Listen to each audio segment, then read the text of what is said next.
1 കൊരിന്ത്യർ 4:5.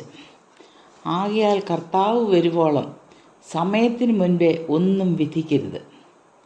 വിധിക്കുക എന്നത് മനുഷ്യ സ്വഭാവമാണ്. എന്നാൽ സമയത്തിന് മുൻപേയുള്ള വിധിയെഴുത്ത് സ്വന്തമായി രൂപപ്പെടുത്തിയ ചില ചിന്താഗതികളിൽ നിന്നും മനോഭാവങ്ങളിൽ നിന്നും ഉടലെടുക്കുന്നതാണ്. 2 തിമോത്തിയോസ് 4:11 അപ്പോസ്തലനായ പൗലോസ് മർക്കോസ് എന്ന വ്യക്തിയെക്കുറിച്ച് പരാമർശിച്ചിരിക്കുന്നു. തിമോത്തിയോസിൻ്റെ 2ാം ലേഖനമാണ് പൗലോസ് അവസാനമായി എഴുതിയത്. ആ ലേഖനത്തിൽ താൻ എടുത്തു കാണിക്കുന്ന ചില വ്യക്തികൾ തൻ്റെ ഹൃദയത്തിൽ പ്രത്യേക സ്ഥാനം ലഭിച്ചവരായിരുന്നു. അതിലെ സവിശേഷമായ വ്യക്തിത്വമായിരുന്നു മർക്കോസ്. പൗലോസ് അവിടെ പറയുന്നത് മർക്കോസ് തനിക്ക് ശുശ്രൂഷയ്ക്കായി ഉപയോഗമുള്ളവനാണെന്നാണ്. പ്രയോജനകരമായ ശുശ്രൂഷ കൊണ്ട് പൗലോസിൻ്റെ മനം കവർന്ന വ്യക്തിയായിരുന്നു മർക്കോസ്. എന്നാൽ അപ്പോസ്തലപ്രവൃത്തികൾ 15 മർക്കോസിനെക്കുറിച്ച് തികച്ചും വ്യത്യസ്തമായ അഭിപ്രായമാണ് പൗലോസ് പറയുന്നത്. പ്രവൃത്തിക്ക് വരാതെ തങ്ങളെ വിട്ടു പോയവനെ കൂട്ടിക്കൊണ്ടു പോകുന്നത് യോഗ്യമല്ല എന്നാണ്. അതായത് ഒരേ വ്യക്തിയെക്കുറിച്ച് ഒരാളുടെ 2 വീക്ഷണങ്ങൾ. മർക്കോസിനെക്കുറിച്ചുള്ള പൗലോസിൻ്റെ ആദ്യത്തെ വിലയിരുത്തലിൻ്റെ മാനദണ്ഡം സ്വന്തം ചിന്താഗതികളും മുൻവിധികളും അനുസരിച്ചാണ്.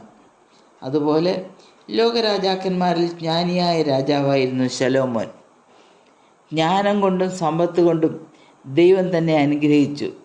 അന്നുവരെ ജീവിച്ചിരുന്നവരിൽ ഏറ്റവും ശ്രേഷ്ഠ രാജാവായി ലോകം തന്നെ വിധിയെഴുതി. എന്നാൽ തൻ്റെ ജീവിതാന്ത്യത്തിൽ അന്യജാതിക്കാരായ ഭാര്യമാരാൽ നിയന്ത്രിക്കപ്പെട്ടവനായി അവരുടെ ദേവന്മാരെ സേവിച്ചു. യഹോവയ്ക്ക് ആലയം പണിത രാജാവ്, ജ്ഞാനികളിൽ ജ്ഞാനി എന്ന് ഖ്യാതി നേടിയ വ്യക്തി, തൻ്റെ അവസാന കാലം ശ്രേഷ്ഠതയ്ക്ക് മങ്ങലേറ്റ ഒരു രാജാവായി മാറി. വ്യത്യസ്തമായ വിധിയെഴുത്ത്. വേറൊരു വ്യക്തി ശിംശോൻ തന്നെത്താൻ അജയ്യൻ എന്ന് വിലയിരുത്തി. പാപത്തിൽ ജീവിക്കുമ്പോഴും ദൈവശക്തി തന്നിൽ നിലനിൽക്കുമെന്ന് സ്വയം വിധിയെഴുതി. എന്നാൽ ഫെലിസ്ത്യ ക്ഷേത്ര ഗോപുരത്തിൻ്റെ കൽത്തൂണുകൾക്കിടയിൽ അവൻ്റെ ജീവിതം അവസാനിച്ചു. സമയത്തിന് മുൻപേ വ്യക്തികൾ മറ്റുള്ളവരെയും സ്വയവും വിലയിരുത്തുന്നതിലെ പാളിച്ചകളാണ് ഈ വ്യക്തി ജീവിതങ്ങൾ നമ്മെ പഠിപ്പിക്കുന്നത്. അതുപോലെ ശിംശോനെ അന്ധനാക്കി അവരുടെ അടിമയാക്കി കഴിഞ്ഞപ്പോൾ വിജയം തങ്ങളുടെ കൈകളിലെത്തി എന്ന് ഫിലിസ്ത്യരും വിലയിരുത്തി.